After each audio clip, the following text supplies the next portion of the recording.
জয়দীপ সেন বলছেন, অ্যাডভোকেট? হ্যাঁ বলছি, নমস্কার। নমস্কার। বলছি আপনি পরমব্রত চট্টোপাধ্যায়ের নামে এফআইআর করেছেন, একটু যদি আমাদেরকে বলেন কেন করেছেন? পরমব্রত চট্টোপাধ্যায় এবং স্বস্তিকা মুখার্জি দুজনের নামে। আমি কয়েকদিন আগে সোশ্যাল মিডিয়ায় একটা টুইট দেখতে পাই। সেই টুইটটা পরমব্রত চ্যাটার্জির 2021 মে অ্যারাউন্ড বিকেল 4টের সময় টুইট। তো তাতে পরমব্রত চট্টোপাধ্যায় ছিল, আজ বিশ্ব রগরানি দিবস ঘোষণা করা হোক।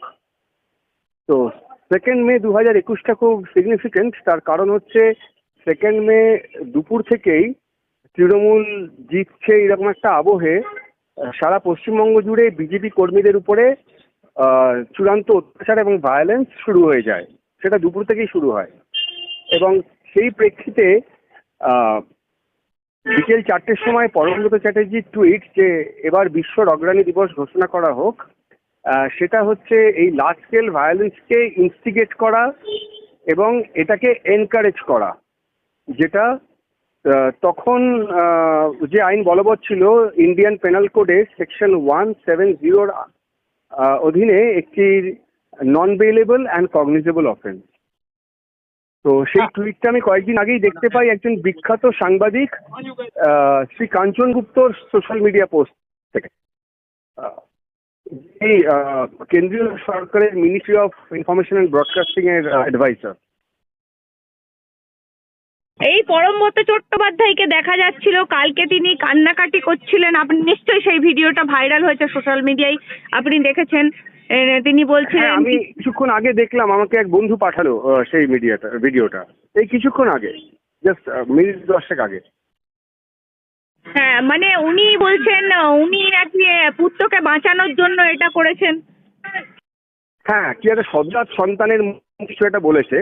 তো ওনার সদ্যজাত সন্তান তো 1 বছর আগে জন্মেছে, 2025 সালে জন্মেছে। তো 2021 সালের 2 মে উনি কি জ্যোতিষ চর্চা করছিলেন যে 4 বছর বাদে ওনার সদ্যজাত সন্তান জন্মাবে?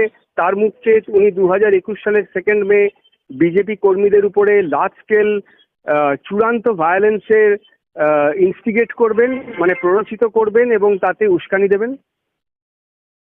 উনি ফিল্ম অ্যাক্টর আমি জানতাম, উনি জ্যোতিষী সেটা তো আমি জানতাম না। স্বস্তিকা মুখোপাধ্যায়ের ভূমিকাটা একটু বলুন স্যার। হ্যাঁ, স্বস্তিকা মুখোপাধ্যায়, পরমব্রত চট্টোপাধ্যায় যে টুইটটা করে সেটা অপরাধ আইপিসি সেকশন 107 এর আন্ডারে। এবং সেই টুইটে স্বস্তিকা চট্টোপাধ্যায় একটা রিপ্লাই করে, হা হা হা তাই হোক তাই হোক। তো সুতরাং সেটা হচ্ছে পরমব্রতের এই উস্কানিটাকে ফার্দার এন্ডোর্স করে স্বস্তিকা মুখার্জি। সুতরাং তিনিও সমান দোষে দোষী। স্যার আপনি কোন থানায় একটু এফআইআর করেছেন আমাদেরকে যদি? আমি গড়িয়াহাট পুলিশ স্টেশনে এফআইআর করেছি।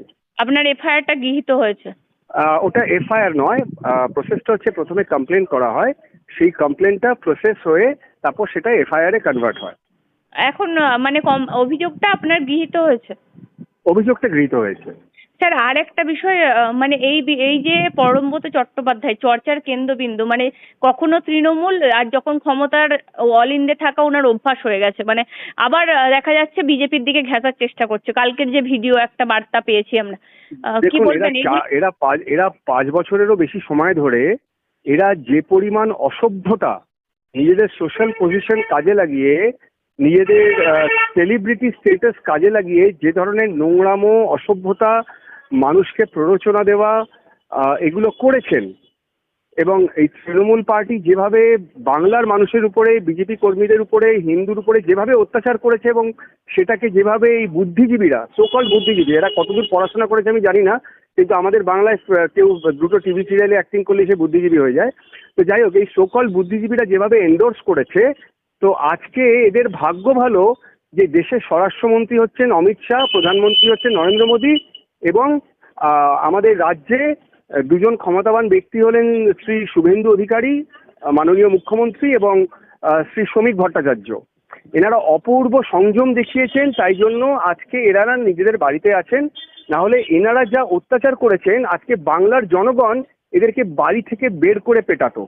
স্যার আপনার কি আজকে এরা যে সুখে শান্তিতে সেফ আছেন, তার সম্পূর্ণ ক্রেডিটটা যায় মাননীয় প্রধানমন্ত্রী ও স্বরাষ্ট্রমন্ত্রী এবং আমাদের এখানে শুভেন্দু অধিকারী এবং শ্রমিক ভট্টাচার্যদার প্রতি। এদের ছবি নিয়ে এদের বাড়িতে পুজো করা উচিত। একদম স্যার। আর একটা বিষয় হচ্ছে, এই যে পরমব্রত চট্টোপাধ্যায়, স্বস্তিকা মুখোপাধ্যায়কে কি অ্যারেস্ট করা হতে পারে আপনার অভিযোগের ভিত্তিতে? পুলিশের কি মোটিভ দেখলেন? কারণ আগে তো পুলিশ কমপ্লেনই নিত না, মানে কারোর বিরুদ্ধে কিছু করতে গেলে বিরোধীদের। সেটা রাজনৈতিক চাপে পুলিশ কমপ্লেন নিত না। পুলিশ এখন অনেক তৎপর এবং আমার সম্পূর্ণ আস্থা এবং বিশ্বাস আছে যে নন কগনিজেবল এবং নন বেলেবল অফেন্সের অভিযোগ পাওয়ার পরে পুলিশ যা যা পদক্ষেপ নেয়, ইনক্লুডিং ডিটেনশনে রেখে জিজ্ঞাসাবাদ করা, সেটা এই ক্ষেত্রেও হবে। এবং এরা পেজ 3 স্টেটাসের জন্য এদেরকে কোনো রকম রেয়াত করা হবে না, বা সাধারণ মানুষের থেকে, সাধারণ অপরাধীদের থেকে এদের কোনো আলাদা ট্রিটমেন্ট দেওয়া হবে না। সেটা আমার পশ্চিমবঙ্গ পুলিশ, কলকাতা পুলিশের উপর সম্পূর্ণ আস্থা আছে। যদি ঠিকঠাক আইনানুগ ব্যবস্থা না হয়, তার জন্য কোর্ট তো খোলাই আছে। তার মানে পরমব্রত গ্রেপ্তারির আশঙ্কা আপনি করছেন, মানে আপনার অভিযোগের ভিত্তিতে গ্রেপ্তার হতে পারে? আমি আশঙ্কা করছি না, আমার তো আশঙ্কিত হওয়ার কিছু নেই, পরমব্রতর আশঙ্কিত হওয়ার আছে। আমার ধারণা যে অন্যান্য ক্ষেত্রে কগনিজেবল অ্যান্ড নন বেলেবল অফেন্সের ক্ষেত্রে পুলিশ যা যা পদক্ষেপ নেয়, পরমব্রত চ্যাটার্জি এবং স্বস্তিকা মুখার্জির ক্ষেত্রে পুলিশ ঠিক সেই পদক্ষেপই নেবে। স্যার, আপনাকে অসংখ্য ধন্যবাদ আমাদেরকে সময় দেওয়ার জন্য।